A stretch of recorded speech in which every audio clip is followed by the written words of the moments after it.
আসসালামু আলাইকুম রহমতুল্লাহি ওয়া বারাকাতুহু। আজকে জানবো কত টাকার মালিক হলে আমাদের উপর কোরবানিটা ওয়াজিব হয়ে যায়। দেখেন, কোনো ব্যক্তির কাছে যদি 7.5 তোলা সোনা অথবা 52 তোলা রূপা থাকে, তাহলে সেই ব্যক্তির উপর কোরবানিটা ওয়াজিব হয়ে যায়।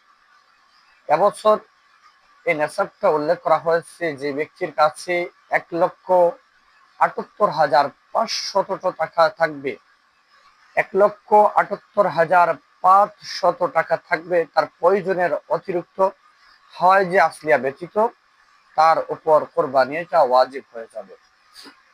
তাই আমাদের যাদের কাছে প্রয়োজনের অতিরিক্ত যদি 1,78,500 টাকা থাকে, তাহলে যেন আমরা কোরবানি আদায় করি। আল্লাহ রাব্বুল আলামিন আমাদের সবাইকে যেন এই গুরুত্বপূর্ণ একটা আমল আদায় করার তৌফিক দান করেন এবং কোরবানিটা যেন তাকওয়ার সাথে, ইখলাসের সাথে আদায় করার তৌফিক দান করেন।